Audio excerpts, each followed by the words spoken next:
Hola, bienvenidos nuevamente a un episodio más de Entre Consultas, el espacio donde exploramos la salud con los especialistas.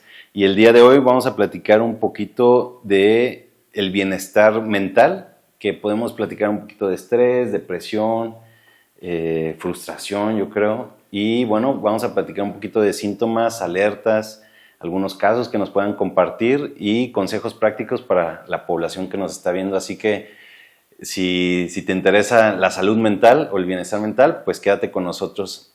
Pues el día de hoy vamos a platicar con Ángeles y con el psicólogo Fer. Si pueden presentarse brevemente con cuál fue su trayectoria para ser profesionistas, empezando contigo, Ángeles. Muchas gracias. Bueno, pues muchas gracias por la invitación y por más que nada vivir la experiencia. Mi nombre es María de los Ángeles y estudié aquí en Moroleón la licenciatura durante 4 años y medio y posteriormente empecé a tener interés por un centro en específico para formar parte de su equipo. Entonces me empecé como a autosabotear de decir es que no estás realmente preparada para formar parte de ese equipo. Y duré aproximadamente 2 años para prepararme, tomando diplomados, cursos y de igual forma la experiencia práctica, desde donde estuve realizando mi servicio social, que fue en el CAICES de Yuriria. Una vez que ya me sentía como preparada, nada más busqué como la oportunidad en sí y vi la vacante y no lo dudé. Y fue cuando pues entré como en sí a entrevista con el Centro Incorpora. Súper, súper. Pues muchas gracias por tu tiempo, Ángeles. ¿Vas, Fer? ¿Cómo? Sí, soy licenciado en psicología. Mi nombre es Fernando Chávez Martínez. Estudié en la Universidad Quetzalcóatl de Moroleón. Mi experiencia laboral ha sido en el DIF, en un DIF en Santa Maya, donde duré aproximadamente 6 años. Y actualmente me encuentro laborando en el Centro Incorpora. Y actualmente estoy cursando un diplomado en psicología cognitivo-conductual. Ok, va, Fer, pues felicidades también y qué bueno escuchar profesionistas de aquí de la zona porque aquí en el hospital muchas veces vemos que el profesionista está escaso, pues, o si eres profesionista muchas veces tienden a emigrar a otras ciudades. Ahora, para empezar, ¿cuáles son los síntomas o qué estamos dejando pasar que puede llegar a impactar en nuestra vida a largo plazo? ¿Qué alertas o qué estamos normalizando en nuestra salud mental? A ver, tú, coméntame, Ángeles. Síntomas como, por ejemplo, bueno, hablando de más psicología clínica o neuropsicología, tener olvidos muy frecuentes. No, sí es normal llegar a olvidar ciertas cosas, como por ejemplo, si tienes en la mano el celular, un bolígrafo, tu cerebro automáticamente lo borra porque es una información innecesaria.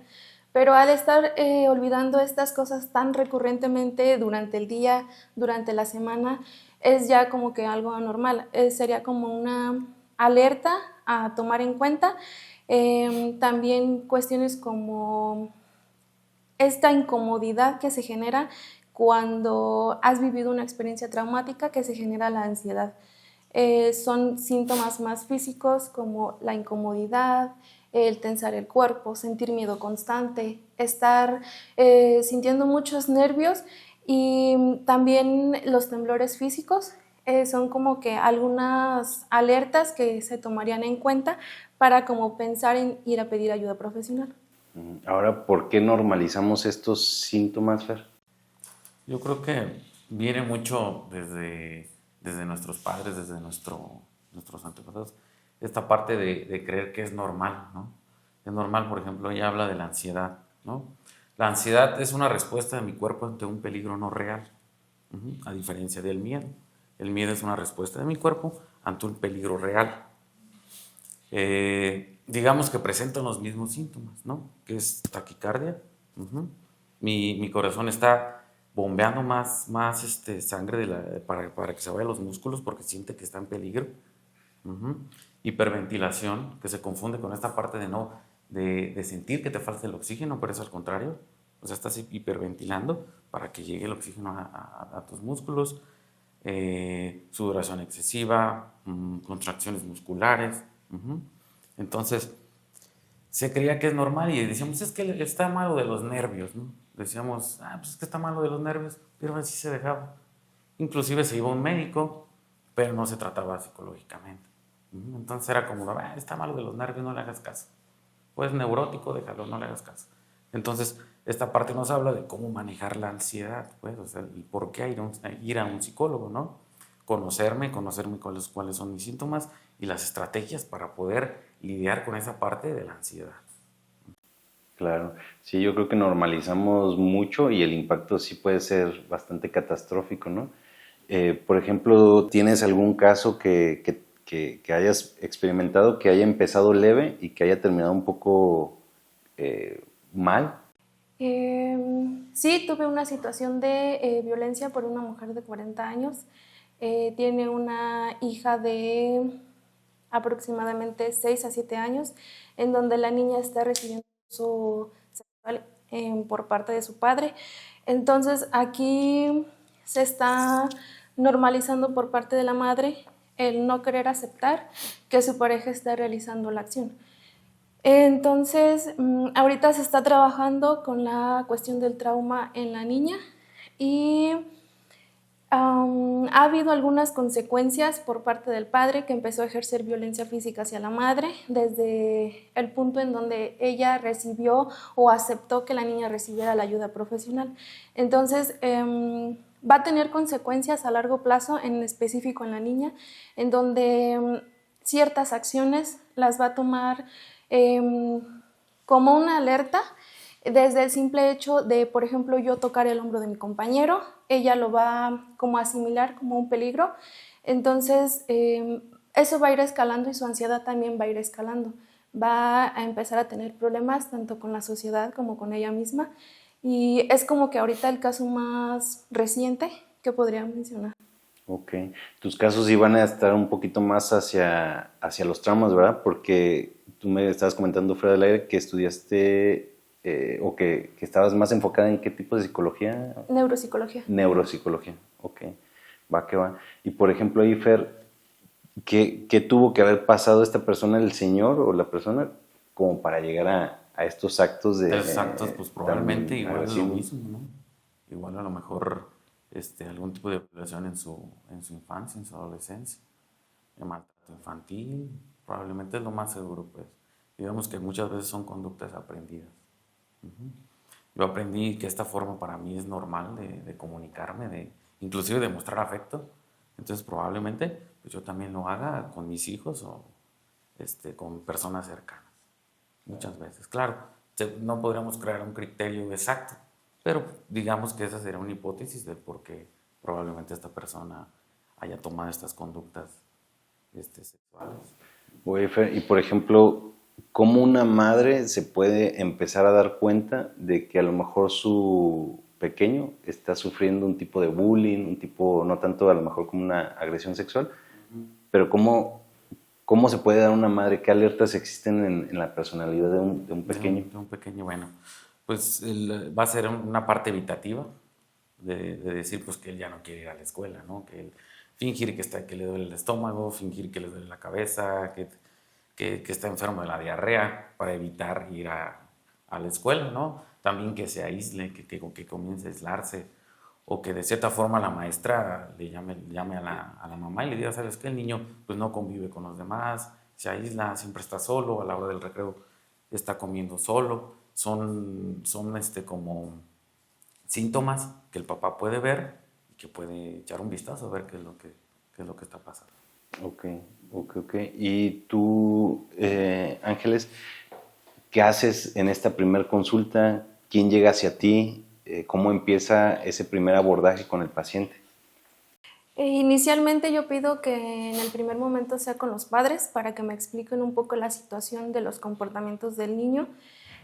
Una vez que ya tengo como la historia clínica en específico, puedo establecer una pequeña hipótesis y antes de finalizar la sesión paso al infante para estar empezando como a establecer esta alianza terapéutica con él. Incluso puedo llegar como a implementar pruebas proyectivas para ir abordando como que esa parte y saber específicamente lo que el infante está callando. Ya posteriormente, dentro de la evaluación, ya establezco como las posible batería de pruebas que se va a estar aplicando y se le comunica a los padres. De igual forma, lo que el infante está presentando, las posibilidades que pueden estar afectando en su conducta y pues la forma en la que se va a estar trabajando. Ok. Y más o menos un proceso de terapias, cuánto tiempo te puede llevar con un caso de este tipo, Ángeles? Bueno, desde la primera sesión se le da un estimado a los padres que es de 10 a 12 sesiones. Estas pueden ser cada 8 días o cada 15, pero se necesita que sea más bien cada 8.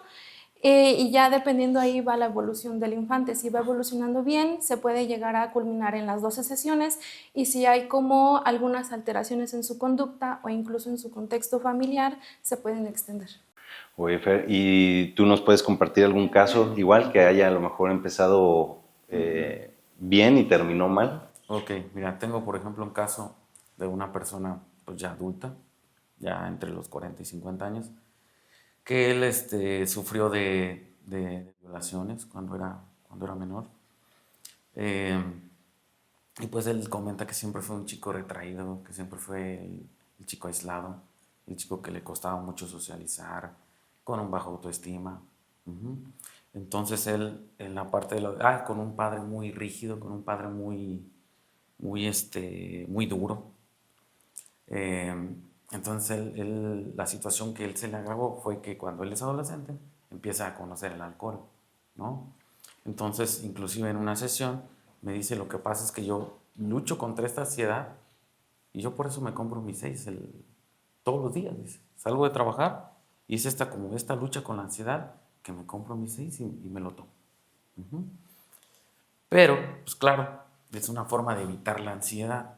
Uh-huh. Le digo, oye, ¿qué haces tú cuando te sientes ansioso, cuando te sientes preocupado? Y dice, comprar alcohol, ¿no? Entonces, él, a raíz de eso, de no saber qué hacer en esa situación, primero que nada, no tratar sus traumas de pequeño y que en este momento, pues, su forma del escape de la ansiedad provocada, pues es que ingerir alcohol. Y pues realmente llegó a una etapa pues, de alcoholismo, donde pues ha tenido muchos problemas familiares, maritales, situaciones de trabajo, digamos que ha llegado a tener diversos problemas a causa, de todo es precedido de las situaciones vividas y que él aprendió que él puede manejar esa parte de esa ansiedad a través de la adicción. Ok. Y por ejemplo, ahí tú estás hablando de una ansiedad que lo llevó al alcoholismo, pero yo creo que hay personas que lo llevan a la comida, hay personas que lo llevan a la chamba, hay personas que lo llevan pues a diversas actividades, ¿no? Entonces, ¿cómo podríamos detectar si una persona es ansiosa y ya está detectando que tiene cierto patrón, ¿no? Voy a alcoholizarme, voy a comer, voy a trabajar o alguna otra actividad? ¿Qué es lo que tienen que hacer? ¿Cómo se pueden empezar a identificar que tienen ese patrón o esa ansiedad y cómo empezar a actuar en uno mismo? Bueno, primero que nada, se le tiene que ser consciente al paciente que sufre de un trastorno de ansiedad. Trastorno de ansiedad generalizada, mucha gente que sufre de trastorno de estrés postraumático, vive algún evento fuerte en su vida y pues lo sigue arrastrando. Entonces, primero que nada hay que ser consciente al paciente que sufre de un trastorno de ansiedad y lo que puede hacer, ¿no? La ansiedad, hay que atacarla de diversas formas. Una de ellas que es muy buena es hacer ejercicio. Es una persona que padece ansiedad tiene que hacer ejercicio sí o sí. De hecho, en la actualidad, ahorita todas las personas deben realizar ejercicio físico. Es algo que tiene que ser, ya no es como por cuestiones de estética. Eso creo que pasa a segundo plano, sino por todos los beneficios que trae esto.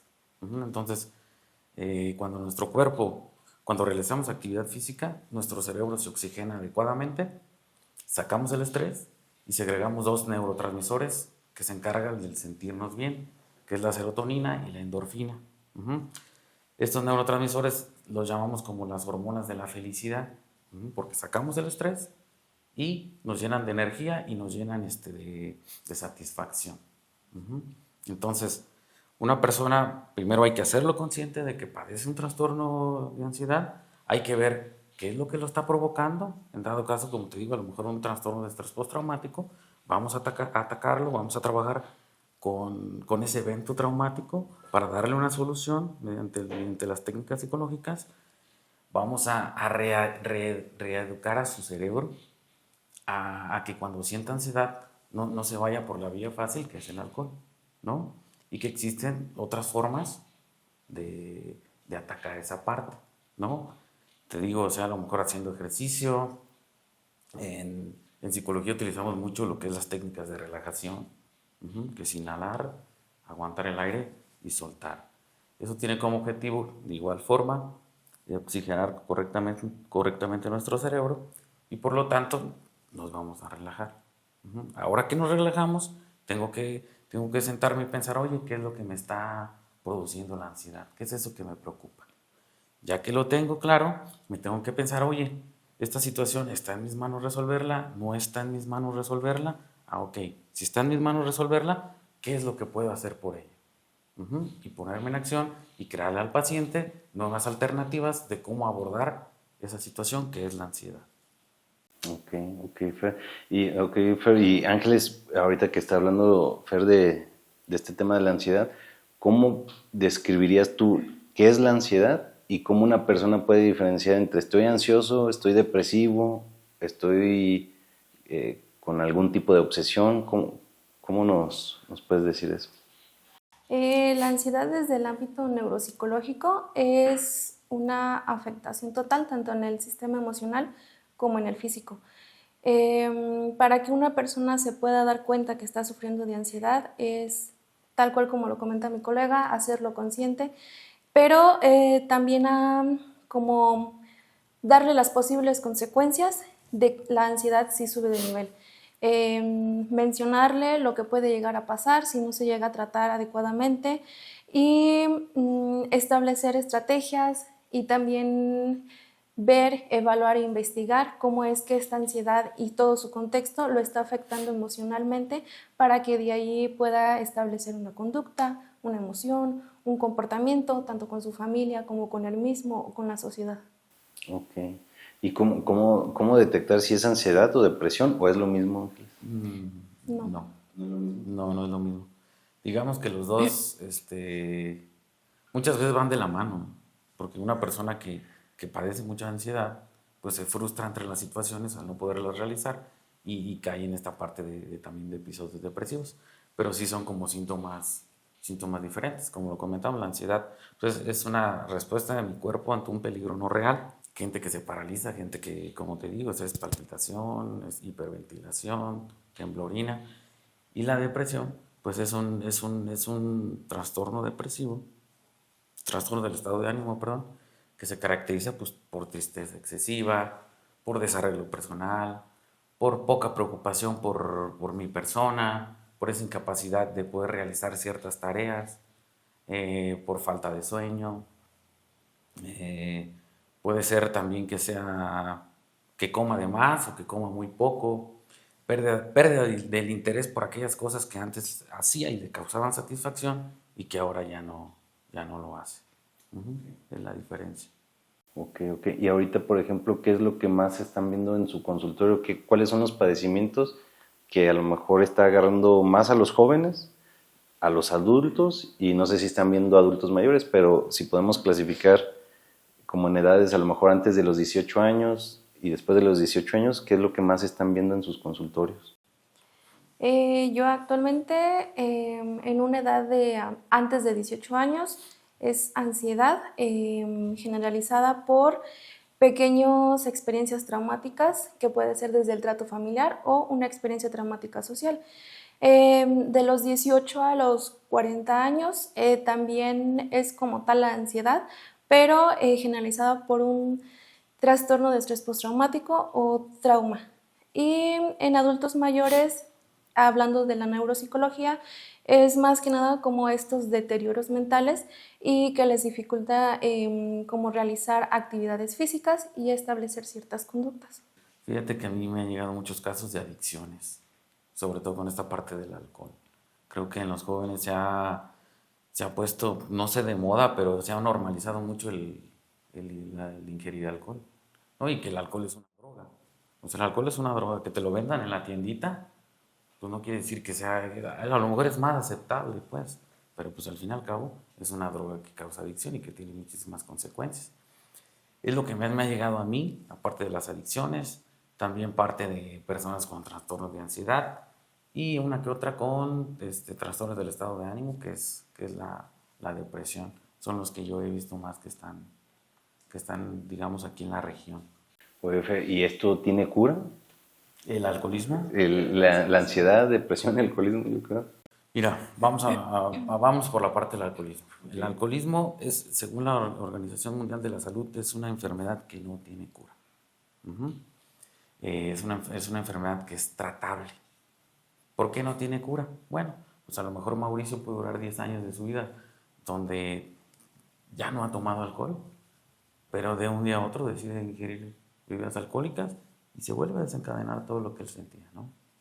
Entonces, es tratable, pero no es curable realmente. No hay, digamos, no hay un antídoto, no hay una técnica para quitarla de raíz y que digas, tú sabes qué, tú ya no tienes alcoholismo, tú ya te curaste de esa situación. Uh-huh.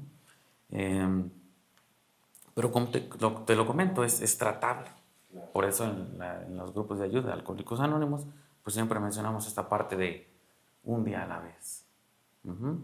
De un día a la vez, día con día, irnos alejando de la bebida, pero sabiendo que en cualquier momento, digamos, pues yo llevo un año y yo me voy a echar una.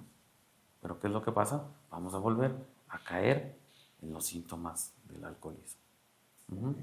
El trastorno de ansiedad, por ejemplo, pues ese igual, todas las personas tendemos a, digamos, a tener características ya sea de ansiedad o de depresión. Por ejemplo, a lo mejor Mauricio ante situaciones fuertes, no sé si se preocupe demasiado o también o se ponga triste. ¿Me explico? Casi todos tenemos, cuando tenemos alguna dificultad, o nos vamos por la parte ansiosa de preocuparme, ¿qué voy a hacer? ¿Qué va a pasar? O por la parte del trastorno del estado de ánimo y preocuparnos y sentirnos tristes, sentirnos desolados. Uh-huh. Pero en esos dos casos, sí existe cura. En casos muy severos, pues ya también interviene lo que es la ayuda psiquiátrica. Uh-huh. Mucha gente se espanta, ¿no? Dice el psiquiatra. Pero no, simplemente se le recetan, se lleva un tratamiento médico con un psiquiatra donde se le da un tratamiento de ansiolíticos, en el caso de esta parte de la ansiedad, y de antidepresivos, en el caso de la depresión, que nos ayudan bastante para poder nosotros como psicólogos seguir trabajando. Oye Ángel, muchas gracias. Y oye Ángeles, en lo que tú estás viendo, ¿se trata o se cura? Se rehabilita. Se rehabilita. Uh-huh. Con la rehabilitación neuropsicológica, por medio de estas nuevas informaciones que se le transmiten al cerebro, se regeneran nuevas conexiones y se organiza totalmente la información para sobrellevar este tipo de trastornos. Todo es por medio de actividades conductuales, emocionales y físicas. ¿Cómo son esas actividades? ¿Nos las podrías explicar? Sí, básicamente son actividades sencillas como juegos de memoria, establecer como situaciones reales y que ellos puedan dar posibles soluciones. También actividades donde 100% se capte su atención con actividades reales de su vida diaria. Y bueno, en el caso de los niños, pequeñas actividades como ciertas operaciones matemáticas sencillas, dependiendo la dificultad que estén presentando. Y en el caso de los mayores, estas actividades de recordar, estar leyendo, toda esta pequeña información importante, básica para ellos, desde sus domicilios, nombres de familiares, nombre de él mismo, y todas estas como actividades de memoria, en específico para adultos mayores. Okay. Eso de neuropsicología, ¿es un diplomado, es un programa, es una maestría? ¿Qué es esto? Es una especialidad. Es una especialidad. Uh-huh. Okay. ¿Y qué es lo que más te ha transformado del ser psicóloga y después que estudiaste neuropsicología? ¿Qué te transformó como psicólogo? El conocer cómo funciona el cerebro y cómo éste explica la conducta humana, de poder conocer de una mejor forma cómo un estímulo emocional del exterior reorganiza toda la información cerebral y hace que yo o tú o cualquier otra persona pueda emitir una conducta. A ver, danos como para explorar un poquito como, danos un ejemplo más claro o un ejemplo claro de cómo entra la neuropsicología en mi día a día, por así decirlo. Hablando en esta cuestión de la ansiedad, por ejemplo, sucede una cosa que en el cerebro aprende dos tipos de peligros, el peligro real y el peligro aprendido. Entonces, el peligro real necesita una acción rápida, que es un evento donde no tenemos información de lo que está pasando, de lo que puede llegar a pasar y las consecuencias que tiene. El peligro aprendido es toda esta información organizada en el cerebro, ya sabemos qué puede llegar a pasar, qué podemos llegar a hacer y establecer otras soluciones a la situación. Entonces, hay una parte en el cerebro que es la amígdala, que esta se activa como una alarma o un sistema de peligro de decirle al cerebro, estás repitiendo ciertas acciones que te van a llevar a este peligro aprendido y básicamente se activan síntomas físicos como lo es la hiperventilación, los temblores físicos, la tensión y todos estos síntomas que generalmente siente la persona con la ansiedad.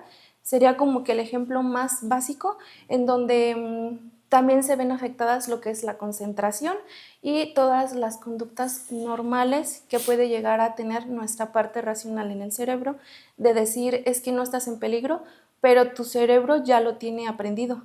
Y por ejemplo, Fer, ¿qué actividades uno puede hacer para, antes de que empiece todo esto que nos dice Ángeles, pues empezar a desactivar el cerebro? ¿Cómo le puedes hablar a tu cerebro para evitar este tipo de conducta? Mira, voy a comentar lo que te comentó pues, la colega. Exactamente la amígdala, el lóbulo frontal de nuestro cerebro que está en esta parte es el que se encarga del autocontrol, del cómo actuar, de actuar adecuadamente y del raciocinio, que es razonar, que es pensar adecuadamente y realizar cierta tarea ante cierta situación. Esta parte de nuestro cerebro se queda un poquito bloqueada por la amígdala. Entonces, es cuando surgen todos estos síntomas, taquicardia, etcétera, etcétera. Entonces, lo que nosotros utilizamos en psicología es inmediatamente que te empiezas a sentir así, recordamos que tu lóbulo frontal no está trabajando de manera adecuada, no vas a tener el autocontrol necesario, no estás pensando racionalmente, entonces lo que hacemos nosotros es abordar al paciente y que haga la técnica de relajación. Al él realizar la técnica de relajación, que su cerebro se oxigene adecuadamente, el lóbulo frontal vuelve a la normalidad, por así decirlo, y a trabajar de forma adecuada.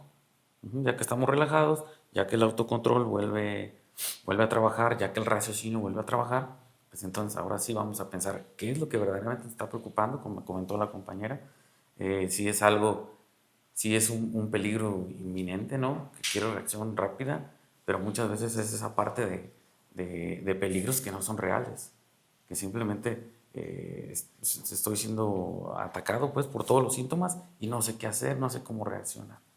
Entonces, la técnica de relajación es muy importante.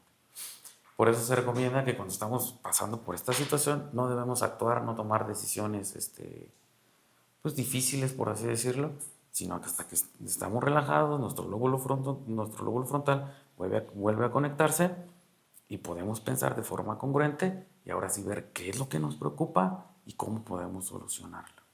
La técnica de relajación es buenísima en ese sentido. A ver, Fer, ¿cómo es la técnica de relajación? ¿Solamente es una respiración profunda?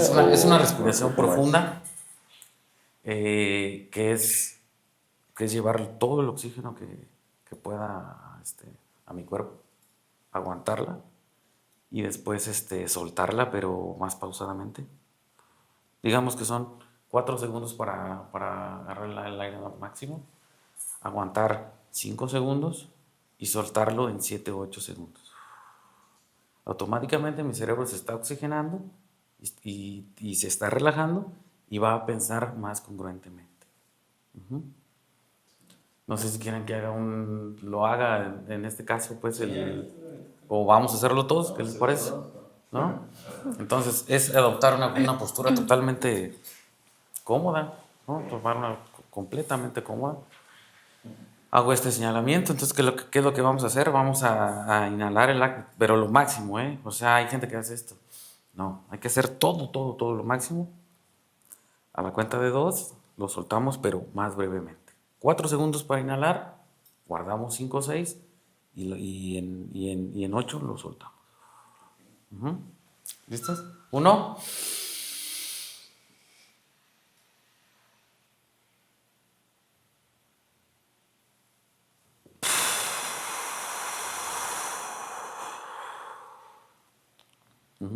Vamos a hacerlos otras 2 veces. 1.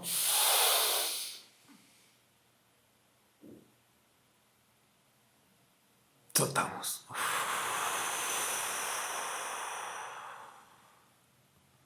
Vamos a hacerlo una última vez. 1.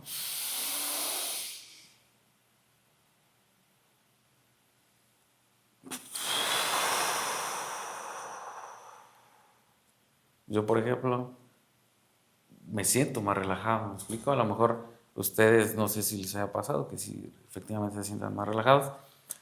También muchas veces hay que entrenarlo, hay que irlo entrenando para que se vaya haciendo un hábito y para que nuestro cerebro se vaya oxigenando correctamente. Siempre, en cualquier situación, de hecho, no solo en la ansiedad, sino cuando hay situaciones en las cuales pues estamos enojados, ¿no? Con nuestra pareja, con nuestro hijo, con nuestros papás, con un alumno, etcétera. Entonces pasa lo mismo, cuando estamos enojados, nuestro lóbulo frontal piensa que está en peligro y piensa que necesita actuar, entonces desconecta el autocontrol y desconecta el raciocinio. Entonces, ¿qué es lo que hacemos? Decimos y hacemos cosas que después nos arrepentimos y decimos, oye, creo que no debí decir eso, creo que no debí actuar de esa forma, pero es porque nos acordamos que nuestro lóbulo frontal no está trabajando adecuadamente. Entonces, por eso siempre que estemos enojados, lo que tenemos que hacer es salir un poco de la situación, ¿no? ¿Sabes qué? Dame 5 minutos, ahorita regreso, salir de la situación, aplicar la técnica de relajación, ya que estoy más tranquilo, ya que mi lóbulo frontal está trabajando adecuadamente, vuelvo a la situación, ahora sí, hablo con mi pareja, hablo con mi hijo de la situación que nos hizo molestar a los dos, pero ya pensando racionalmente y podemos llegar, por así decirlo, a una solución. Sí, pues está muy buena esa, Fer. Sí, yo también como que... Yo creo que a todos nos ha pasado, ¿no? Esta Sí. parte de que nos encontramos enojados y nos sentimos en peligro y atacamos. Pasa la situación y sí, creo que me pasé. Pero desafortunadamente ya heriste, ya dijiste a tu hijo o a tu pareja, y ya va a haber, ya de por sí, si la relación está deteriorada, pues ya con esto va a aumentar en ese caso. Sí, pero qué complejo llegar al punto de poder parar, ¿no? O sea, creo que también llegar a ese punto de saber que ya estás por actuar de una manera incorrecta, pues es complejo. Pero ahora sí, ¿por qué existe tanta ansiedad o depresión, Ángeles? ¿Por qué está esto todos los días, en todo lo que hacemos? ¿Por qué hay tanto? Porque no queremos hacer consciente pequeñas situaciones que se han vivido. Básicamente empiezan como desde la infancia, ciertas situaciones familiares, sociales e incluso escolares, en donde esto nada más va escalando, el infante no suele mencionarlo y solamente en muy pocos casos. Entonces esto escala, todas las emociones afectadas escalan, se aumentan y es cuando se empieza a generar esta ansiedad que es como subir de nivel, no reconocerlo y no querer aceptarlo. Básicamente, algo que yo les pregunto a mis pacientes es qué miedo no te permites ver para poder empezar como a esta reflexión, desde cuándo estoy viviendo esto y qué emociones no estoy dejando canalizar bien. ¿La ansiedad es la misma para los hombres que la mujer, Ángeles? ¿O sí estamos en mundos diferentes? Hay diferencias en el aspecto de cómo le afecta lo emocional tanto a un hombre como a una mujer. Hay muchos comentarios o mitos en donde un hombre no es tan emocional y la mujer sí. Quiere decir que a lo mejor a simple vista al hombre no le afecta tanto lo que a una mujer le pueda decir, pero a una mujer le afecta tanto emocionalmente, afecta su autoestima, el aspecto físico, incluso si se hacen estos comentarios. Entonces sí es diferente en el aspecto más emocional de cómo lo reciben, cómo lo perciben y cómo organiza el cerebro esta información recibida. Y tú, Fer, ¿por qué no actuamos cuando ya sabemos que a lo mejor no estamos en el problema, pero por qué no estamos actuando si sabemos que tenemos cierta ansiedad? ¿Por qué nos limitamos tanto a ir con un psicólogo si nos pueden ayudar tanto, ¿no? Bueno, pues yo considero que esta parte tiene que ver cómo es percibido la ayuda psicológica, ¿no? O sea, en años atrás, ahorita ya ha estado fortaleciéndose ese aspecto, pero pues siempre se decía, oye, pues vas al psicólogo, pues estás loco, ¿no? O tienes algo demasiado grave. Y no se le daba esa amplitud a que todos, de hecho todos necesitamos ir a un psicólogo, todos necesitamos autoconocernos, ver cómo éramos de niños, las situaciones que pasamos, buenas y malas, cómo fue nuestra adolescencia, cómo fue la relación de nuestros padres, cómo fue la relación con mi padre, cómo fue la relación con mi madre, ¿no? Cómo fue mi desempeño académico, cómo era de niño, si era un niño sociable, si era un niño retraído. Y que sobre todo al conocer yo todo eso y al ver el porqué de las cosas, pues me va a ayudar a la hora de poder trabajar mejor ahora que soy un adulto, mejorar en todos los ámbitos de la persona. Ujú. Eh, Hay como un criterio que se puede decir que para que una persona empiece a ir al psicólogo, pues tiene que... hay diversas esferas que conforman mi persona. Ujú. La parte social, la parte sexual, la parte familiar, la parte de recreación, la parte del trabajo, la parte económica. Entonces, cuando yo veo que alguna situación, alguna conducta está afectando alguna de esas áreas, vamos a poner ejemplo, el ingerir alcohol. Cuando yo veo que ya me está teniendo problemas familiares, que ya tengo problemas económicos, que ya he tenido problemas en el trabajo, que digamos que la parte de la recreación pues ya no existe porque la forma de mi recreación es ingerir alcohol, es donde tenemos que tomar conciencia y buscar ayuda profesional. En los últimos años ha ido esta parte cambiando y creo que cada vez hay más amplitud a acercarnos a un psicólogo, ¿no? Porque, bueno, tú te sientes mal de la garganta y vas con un doctor, te sientes mal del estómago, vas con el doctor, ¿no?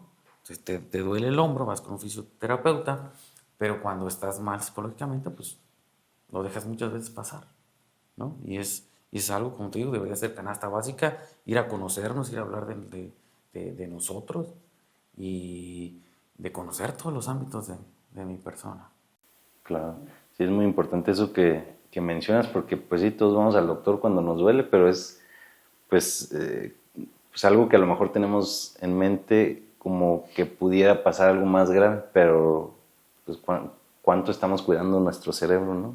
¿Cuáles son los mitos que te estás encontrando que quisieras desaparecer de tus terapias? ¿Qué mitos existen que nos quisieras compartir? El más marcado es que el neuropsicólogo solamente mide la inteligencia. Y sí la medimos, pero se mide para saber qué parte del cerebro está siendo afectada para que una persona perciba de una forma, almacene de otra forma y pueda tener una conducta totalmente diferente a lo que a lo mejor un comentario puede llegar a ser. Entonces, es como el más marcado y el otro es que solamente se va a un neuropsicólogo para aquellas personas que han sufrido golpes cerebrales. Y también un poco como en este ámbito de la psicología es que únicamente se va a psicólogo porque está loco. y es pues todo lo contrario. Es básicamente porque presentas malestares emocionales, que quieres trabajar, que quieres ver más o menos desde dónde surgen, qué tanto ha afectado tu círculo social y familiar y más aspectos de la vida que están haciendo que estos síntomas físicos hablen por la simple y sencilla razón de que no queremos tratar nuestra salud mental. Ok. Y Ángeles, si pudieras como describir a tu paciente ideal o el paciente que sí tiene que ir contigo, ¿cómo lo describirías? Es una persona que está viviendo. No es necesario que viva una situación, sino nada más que esté dispuesto a seguir un plan de tratamiento terapéutico en donde esté consciente que puede haber incomodidad, pero que esa misma incomodidad es para su misma rehabilitación emocional, en el caso cerebral. Y sería básicamente eso, que esté dispuesto a acudir la atención, que también esté dispuesto a establecer límites si es necesario aplicarlos y que esté comprometido con el tratamiento también. Súper, Ángeles. Y bueno, este paciente dispuesto a explorar la salud mental, ¿qué debe de esperar en la consulta, Fer? En la primera consulta, en la segunda, en la tercera, ¿cuántas consultas debe de vivir para empezar a notar ciertos cambios o a empezar a tener herramientas en su mochila para su día a día? Bueno, como comenta la colega, pues yo creo que es primordial que el paciente tenga la certeza de acudir a terapia psicológica y que tenga toda la disposición. Hablando de sesiones, pues considero yo que también hay que ver la gravedad del asunto, ¿me explico? Primero, pues claro, hay que llenar una historia clínica con todos sus datos, cuestión del familiograma, etcétera, etcétera. Abordar cuál es el comportamiento no deseado y ver qué lo está produciendo. ¿Qué lo está produciendo? Como comentamos, casi siempre viene en la infancia, en la adolescencia, donde se forman los pilares básicos de nuestra personalidad. Entonces, hay que ver primero qué lo está desencadenando, cómo reacciona el paciente ante esa situación y reeducar a su cerebro de sustituir esa forma de reaccionar con una forma más positiva y que no le esté generando conflictos. Considero yo que si el paciente está totalmente identificado y quiere trabajarlo, a partir de la tercera o cuarta sesión ya podemos ir viendo cambios en su comportamiento. Okay. Algo igual que quiero comentar, hay muchas personas pues que se tienen la idea que ir al psicólogo es ir a sentarme y decir que haga yo, que me diga es que tú haces esto y esto y esto con tu vida y ya, ¿no? Y pues claro que no, simplemente no podemos llegar y decir, pues es que déjalo, mira, te está haciendo mal, bla, bla, bla. No, lo que tenemos que hacer es que conozca el porqué de la situación, que darle herramientas de cómo reaccionar ante esa nueva situación pues que le estaba quejando y que siempre reaccionaba de esa forma, autoconocerse y que él solito tome la decisión de qué hacer. Claro, nosotros guiándolo, pero nunca diciéndole haz esto o haz lo otro, sino que dando las herramientas necesarias, poniéndole los preámbulos y que él escoja, digamos, el que él cree que más le convenga. Ok. Oye, Ángeles, y el paciente que te llega a consulta debe de tener como un tema de que, Ángeles, pues me siento ansioso, me siento depresivo, me siento enojado, me siento frustrado, o puede llegar cualquier persona a decir, pues yo vengo con disposición. Puede llegar sin ninguna situación clara, a través de la historia clínica o el realizar estas preguntas, del saber por qué está ahí, es cuando empiezan a salir los temitas, ciertas emociones que le incomodan, ciertas actitudes a lo mejor de la familia que también le incomodan. Entonces no necesariamente se tiene que acudir al psicólogo con un motivo de consulta específico o claro, sino que a través de se van conociendo realmente el motivo de consulta, los síntomas, las incomodidades y también se van estableciendo como los objetivos, lo que se quiere trabajar primero. Ok. ¿Y cómo escoger nosotros a los terapeutas, Ángeles? Porque yo tuve una experiencia medio extraña. Yo la verdad siempre he sido de la parte, pues, de saber que el psicólogo está ahí por algo y Y bueno, en una parte de mi profesión, yo estuve mucho tiempo fuera de México y en Canadá, pues el psicólogo es parte como de la canasta básica. O sea, tú vas a la escuela y hay un psicólogo, tú vas al trabajo y hay un psicólogo. Y está medio forzado, pues no forzado, pero la empresa sabe que tienes que ir a tu psicólogo. Entonces, es algo, pues, algo grande allá en ese país. Y yo cuando llegué aquí a México, como que fui, busqué un psicólogo, empezamos a platicar y yo la verdad iba como sin un tema. Yo dije, pues a ver qué tal. ¿Tu familia? Yo bien, bien. Pues mis respuestas eran bien, a lo mejor se puede mejorar, pero bien, tal. Y me dijo, no, tú estás bien, la neta. Tú no tienes que estar viniendo al psicólogo, pues te doy de alta. Entonces yo como que sí me saqué de onda porque pues ya luego dije, pues a lo mejor sí tenía que llevar un tema en específico. Entonces, ¿cómo podemos escoger los terapeutas? ¿Cómo en nuestra primera sesión sabemos si estamos en el lugar correcto, no? ¿Qué nos puedes comentar, Ángeles? Legalmente, que tenga su cédula, porque Sí.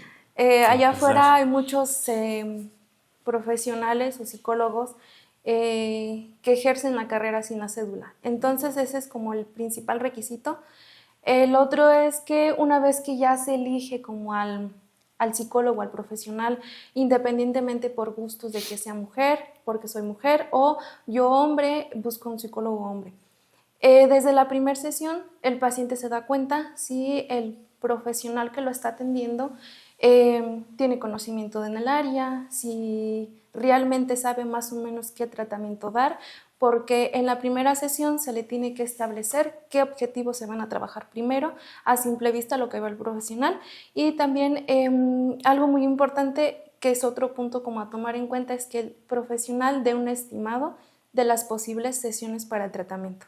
Ok, súper, súper, Ángeles. ¿Y tú, Fer, qué dirías? Igual concuerdo con mi colega, creo que esta parte, pues bueno, también es ético que tú como profesional cuando te llegue un caso que a lo mejor pues, tú no lo puedes abordar o no tienes la suficiente experiencia y pues lo canalices, ¿no?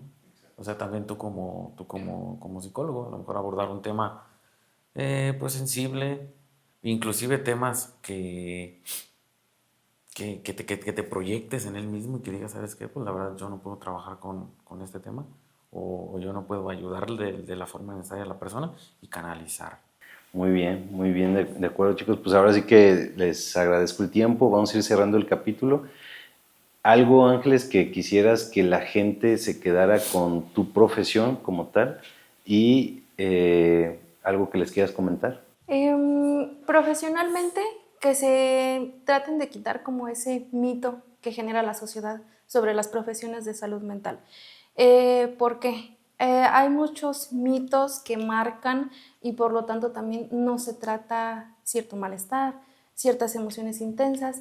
Entonces, en específico, como en el área neuropsicológica, que se quiten como ese estigma o ese mito o esa idea que se genera en la sociedad, porque es totalmente diferente. Sí se evalúan ciertas cosas para conocer por qué actuamos de tal forma, pero también por medio de la rehabilitación o por medio de la terapia se establecen nuevas ideas, nuevas formas de pensar, nuevas formas de generar las emociones. Entonces sí es importante que la gente tome como que ese primer paso de decir, es que esta área de la salud mental está ahí por algo, porque evalúa algo, porque investiga algo, porque te ayuda a algo. Y generalmente, tanto como para neuropsicólogo, para psicóloga o cualquier otra área, es que siempre tomen en cuenta cualquier pequeña señal. Si es una situación diaria, tomar en cuenta de qué forma reaccionamos y si la emoción es muy intensa. Muchas gracias, Ángeles. ¿Tú, Fer, qué le quieres decir a la Pues igual población? algo parecido a lo que comentó mi colega, yo creo que está en quitarnos esos tabús pues de acerca del psicólogo. Yo he escuchado mucha gente que menosprecia el trabajo de un psicólogo, ¿no? Ir a un psicólogo no sirve. Entonces yo me ha tocado y les pregunto, oye, ¿has ido alguna vez a un psicólogo? No.